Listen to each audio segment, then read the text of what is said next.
On March 26, 2016, Batman v Superman shot itself into existence, and against everyone's better judgment, especially my own, we went and saw it. But why wouldn't we? It's Batman vs. Superman. It's the biggest thing since King Kong vs. Godzilla, or Aliens vs. Predator, or Roe vs. Wade. But after watching the movie, it was probably one of the biggest disappointments you could ever possibly imagine. That's coming from me when I, even before I saw it, assumed it was going to be bad. But I kept trying to give myself hope, like, look, Joe, it's no way it's as bad as you think it is. That's just your cynicism. No, this movie is bad. This movie is the worst case scenario. Everything I thought was going to be wrong turned out to be true. And now with the talk of the Batman v Superman Ultimate Edition, and everyone trying to once again convince themselves that this movie is good, it is, once again, not good. So, if you're probably wondering if you haven't seen it or if you have seen it, why didn't I like it? What's wrong with it? Is the Ultimate Edition better? Batman v Superman, the theatrical cut, is absolute shit. Batman v Superman, the Ultimate Edition, is better. But being better than absolute shit doesn't make you good. The movie still has all the same problems that it had before. Actually, the extra stuff actually adds some more problems to the movie. So, you've seen defenses of these movies from your friends or from hardcore comic geeks. Like, oh, I don't understand, everyone's all biased. Oh, you're a Marvel fanboy. I don't know why people would think that. Or, oh, the reviews were rigged, they were paid off to play. No, I am telling you, this movie is terrible. It got bad reviews because it is bad. It's not a good comic book movie, it's not a good adaptation, it's not a good original story, it's not a good movie.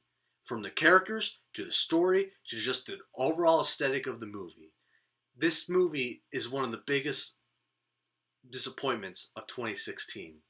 And in this video, I'm going to explain to you why Batman v Superman, Dawn of Just As, is just as.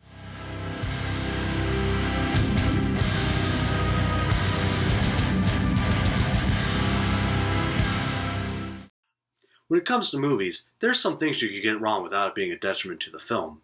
But one of the things you have to get right is the characters, especially when it's adaptation. Even more so when it's an adaptation of two of the biggest icons in pop culture history. Which leads us to the first and biggest problem with the movie.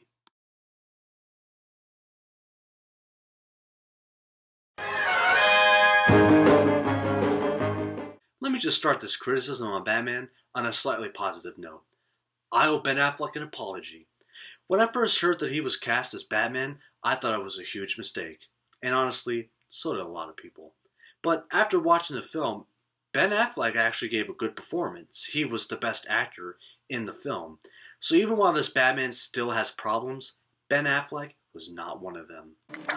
What does that mean? Now, onto the bad parts of Batman. When it comes to Batman, there's some core tenets of the character that you can't just leave out. No guns, no killing, yes, bats.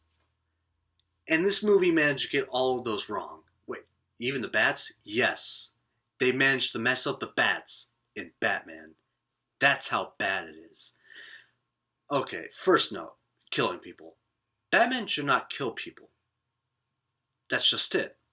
But there's three camps of people on this. Camp that are like me who think, yeah, Batman shouldn't kill people. That's in his character. Batman is not a murderer. Then there's some people that go, I think it's open to interpretation. I think you can have a Batman that kills people. But then there's a third group of people who think that Batman just straight up didn't kill anybody in this movie. And to those people, I just have to ask, Batman didn't kill anybody?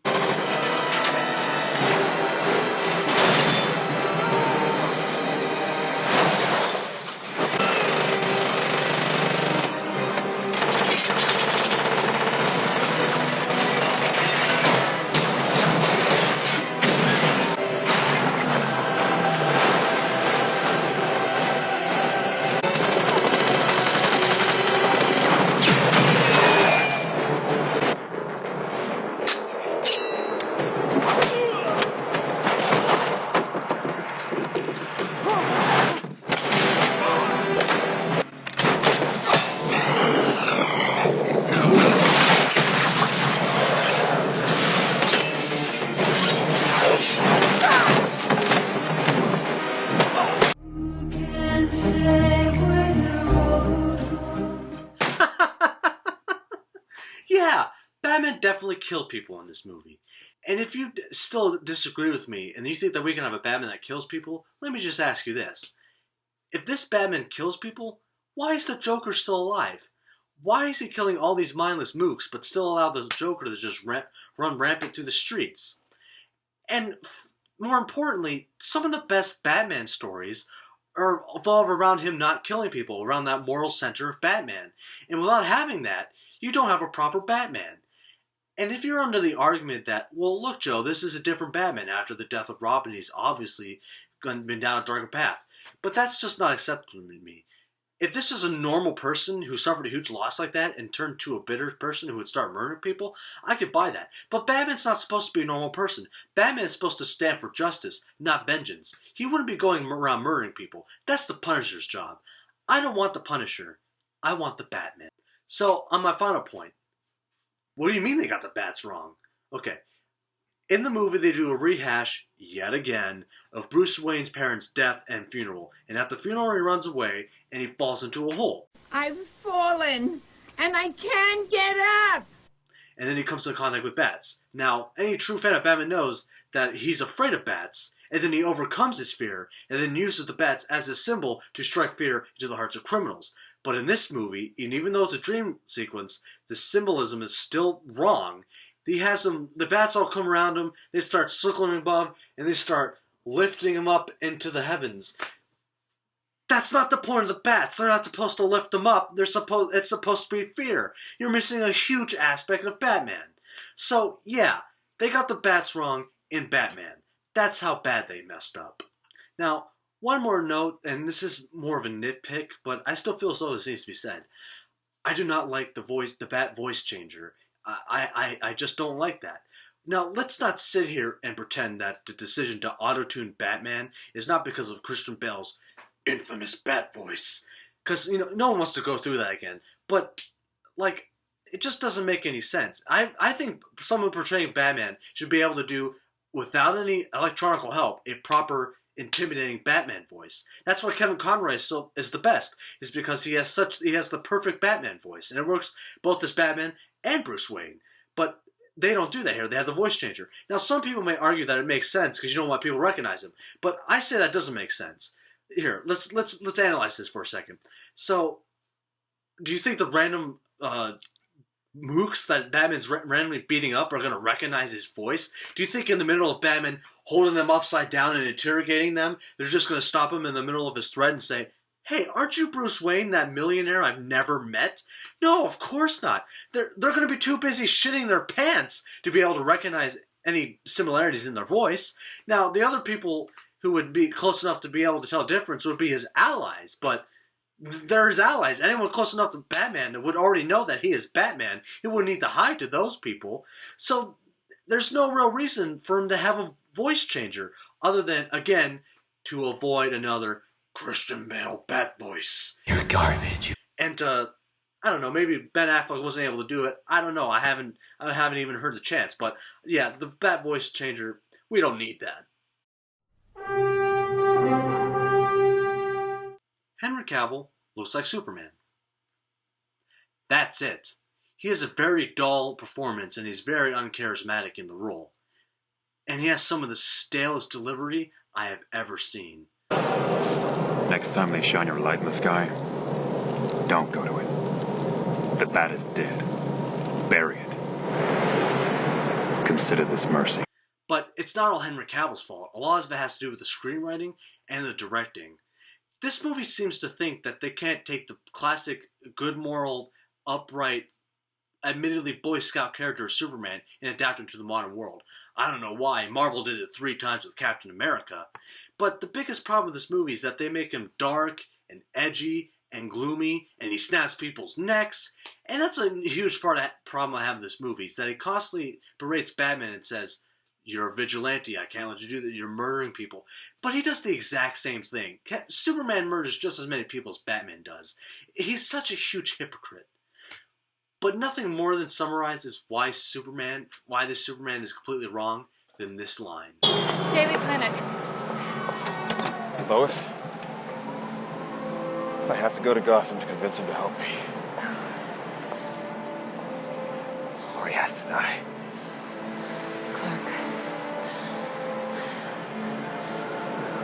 stays good in this world.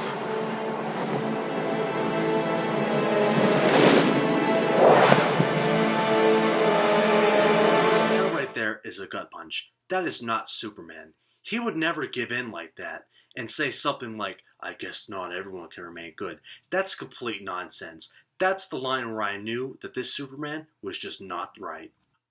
And another huge problem with the Superman in this movie is that everyone always complains and say, oh, Superman's too powerful, he has too many powers. Yet in this movie, he never uses any of them. Why didn't he use his frost breath to put out the fires at the bombing? Why didn't he use his x-ray vision to check for wounds and see where the broken ribs were? Why didn't he just freeze Batman with his frost breath and then explain the situation to him?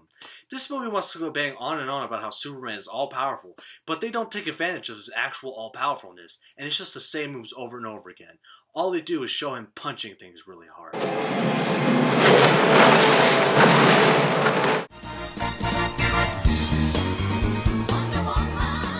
Regardless of your opinion as Wonder Woman as a character, or how you thought she was portrayed in this movie, which I'll get to, she shouldn't be in this movie. It's called Batman vs. Superman. We don't have time for Wonder Woman. It's not called Batman v Superman with the side of Wonder Woman. It's called Batman and Superman. If you can't introduce her properly, don't introduce her at all. When they first announced Gal Gadot as Wonder Woman, I thought to myself, who's Gal Gadot? So I looked her up, and I looked at her and I thought, that doesn't look like Wonder Woman. But then I waited until they released her in her costume, and I thought, is that in Warrior Princess? Doesn't look like Wonder Woman. But I told myself, no, Jojo, wait till you see the movie. Wait till you see her in action. Well, I saw her in action. Guess what? Gal Gadot is not Wonder Woman. Now, the biggest problem with Gal Gadot as Wonder Woman is that she just doesn't look like it. She doesn't look like an Amazon warrior. And I don't think it's without reason to want a Wonder Woman to look like Wonder Woman. And everyone has all these defenses for why, why it's okay that she doesn't have muscles or anything. Because they go, oh, she gets her strength from magic. But that doesn't matter. Superman gets his strength from the sun. He's still built like a brick house. There's no reason she shouldn't have muscles. I mean, even if she does get her super strength from magic, she still gets regular strength from working out and such. She's an Amazon. They would have been exercising as like a pastime to them. So that, no, I don't buy that. Another reason people like to defend Gal Gadot is that she said, oh, well, she was in the Israeli military force. She can totally kick your butt. So she could totally be a Wonder Woman. But everyone who serves in the Israeli military force has to. It's mandatory. I looked into what she did, and she was just a combat instructor. That doesn't mean she's fit to play Wonder Woman. The biggest reason why Gal Gadot got this role is because she tried out for the one female Kryptonian in Man of Steel, and they decided to have her save her for this instead. There's plenty of other actresses that could have played this role. The biggest one I could think of is, instead of Gwendolyn Christie wasting her time as Captain Phasma, the most pointless character in Star Wars since Boba Fett, just dye her hair black and we would have had the perfect Wonder Woman. Another defense people have for Gal Gadot as Wonder Woman is that she's foreign. And they go, oh yeah, it totally makes sense for Wonder Woman to be foreign. And I get that. I agree with that. Although it would make more sense if she was Greek, considering that she's supposed to be from, Greek mythology. But that doesn't mean that Gal Gadot is a good actor. That accent is just her regular accent. She's not putting on an accent as an actor would. That's just how she talks. If she had an American accent, she would use that too. That doesn't make her a good actor. And that's another big criticism I have as Gal Gadot.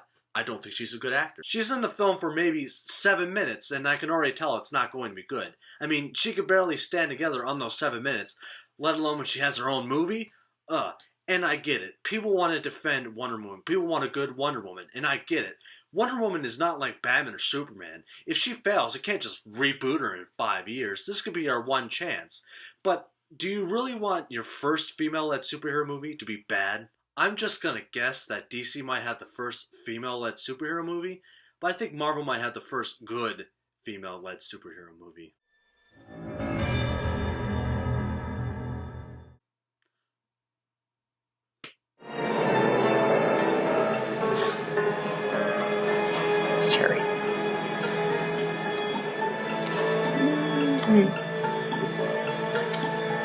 Because the time has come. Jesse Eisenberg as Lex Luthor. This is by far one of the weakest characters in the movie. He's just completely all over the place. His motivations don't make any sense, even with the extra scenes added from the Ultimate Cut. It still doesn't properly explain anything. That whole scene with the Jolly Ranchers is really weird. It's just Jesse Eisenberg is just not a good actor. I just have to be honest. Yeah, Lex Luthor didn't make much sense. As a matter of fact, as some people are quick to point out, a lot of things he does kind of feels like the Joker, and I have to agree with them. I wouldn't be surprised to find out that Lex Luthor and the Joker were both supposed to be enemies in this movie, but then like they got rid of the Joker and they just kind of mixed him in with Lex Luthor, but they forgot to like just make him Lex Luthor, and that would kind of explain some of these things. It's definitely a more interesting theory, but ultimately, yeah, Lex Luthor is just not good in this. Now that's all that's all the major characters, the three protagonists and the villain. But what about some of the other characters? Well, they're not very good either.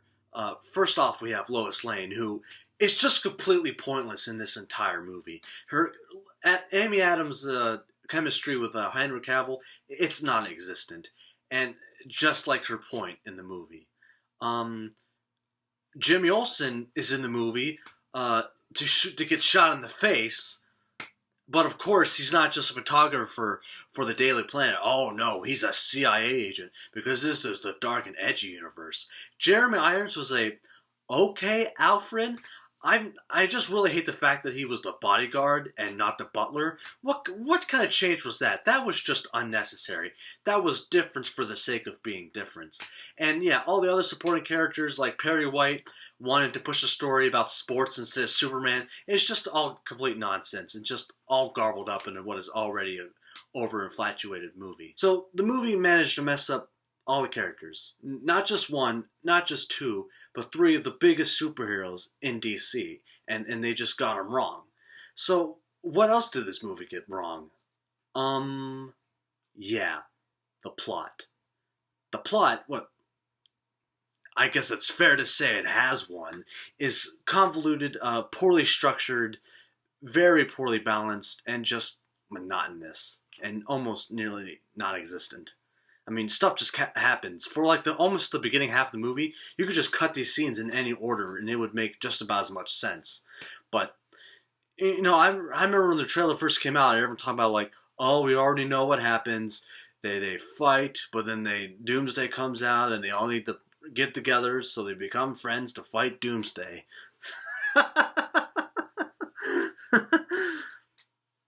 I wish the plot was that simple. I believe you. Man, that would have been such a good idea to have such a simple plot. But, unfortunately, we get, well, let me tell you.